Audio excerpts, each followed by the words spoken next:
So Darren, we're here at Roots Hall. Both teams with very, how shall I put it, frugal defences. So it was always going to be quite a tight game. Or the odds were on it being a tight game, weren't they? Yeah, look, when I look at the game, there are moments in that first half. We almost had a half each. Yeah. I think we probably give that to each other. That we had a half each first half. I mean, it could have been anything. It could have been 3 or 4. Some of our attacking play was very good. Our shape was excellent. And second half, they had the lion's share of the chances, even though we had a couple like they did first half. I thought it was a really good game. Really good game. Two teams with, an identity and a purpose. I think for us as a club, as an infrastructure, as an organisation, we're trying to come here and give the players that experience of this is what 6,000 or 5,000 or 4,000 looks like on a Tuesday night, hostility, managing crowds, stadia and things like that. And I actually said in the team talk, it'll be an interesting test for Dailies and Lofties and Mosses and players like that, because they're going to have to deal with some a different type of atmosphere. And unfortunately it was very, very different. And I mean, two wow moments stand out in that first half. One was the keeper's save from our header, and then obviously Reece's goal from the edge. Sort of very little backlift. He just took it so well, didn't he? Yeah, but look, he's in form, and he's playing in the position that is most natural to him for the first time in 3 or 4 years. He's been used as a wide player for a long time. At his other clubs, which is up to them. But I saw him as an 18-year-old as a centre forward, and I signed him here to be a centre forward, and he's done very, very well. And it's great that he chose us. It's also great that he's that open-minded where he can reconvert himself. But he looks so natural there. When I watch him wide in training and the couple of games he's played wide, he doesn't look as natural as he does when he's down the middle, and so I'm really pleased for him because he's enjoying his football, which is a massive part of confidence, and he's getting some rewards for breathtaking work ethic. And Lofty, if he heads it the way the ball came, I don't know if it was too high where he couldn't redirect it. He scores. That's the big coaching point on crosses, so you head the ball back where the direction in which it came from, so as the goalkeeper's feet move, you can off balance him and go the other way. But it might have been too high and he had to deflect it into that corner. So, but we were very good first half. Let's make no bones about it.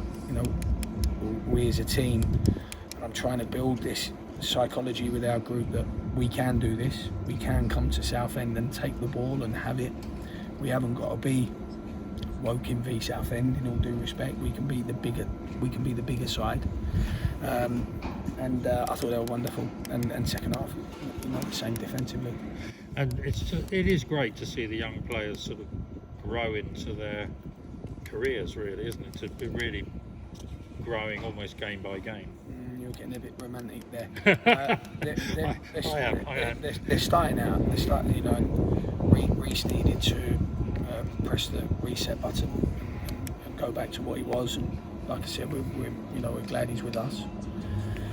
And James needed to play and get some real quality numbers behind him in terms of appearances. Lofty's embracing a new position. This is original position that he grew up in. All of these things, Moss I know more about than any of them because I had him for 6 months at Yeovil. Wonderful different. At no point when players get on a booking, especially the ones that want to confront and are aggressive, I always think, okay, I might have to be ready for that one where I've got to pull him off. I did it with Jermaine, I think, a couple of weeks ago. At no point with Mossy. I think, get one wrong. I just don't. He's so good at it. He deserves so much credit, the young man. And they all do. But there were, I've said this previously tonight, I've never been prouder of their togetherness than tonight. I thought they dealt with some tough moments. As an entity, as an entirety. So I'm proud of them, very proud of them. Yeah, right.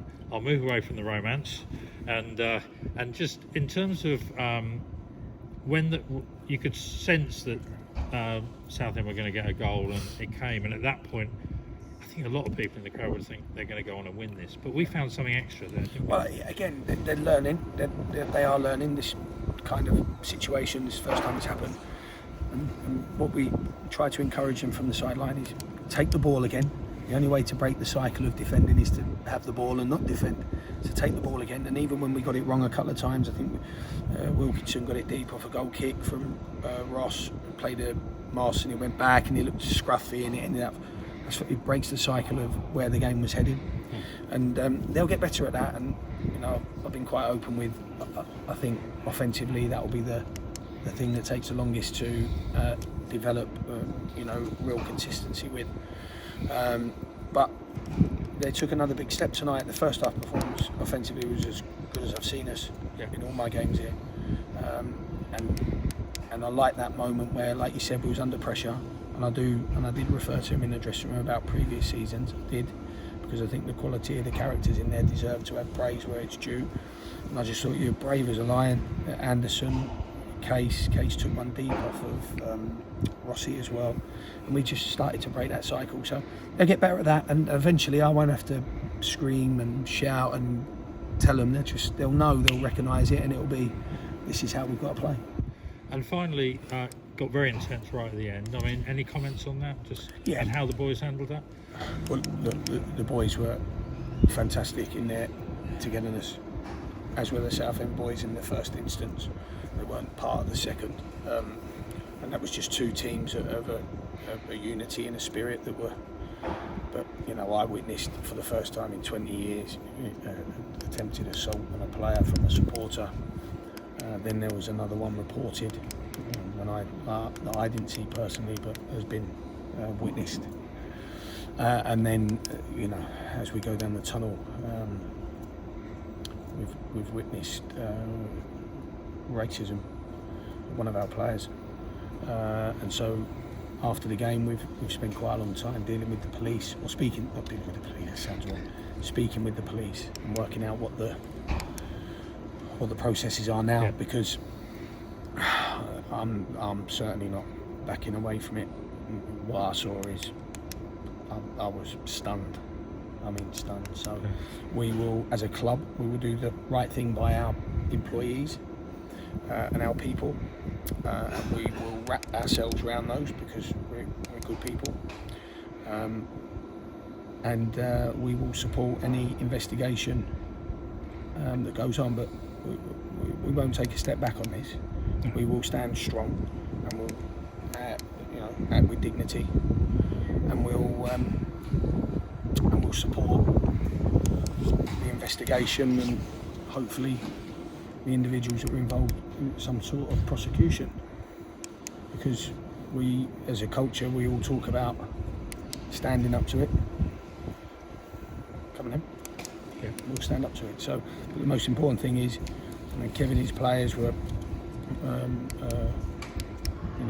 very professional, as were ours, and unfortunately, this club's been let down by some not very clever people.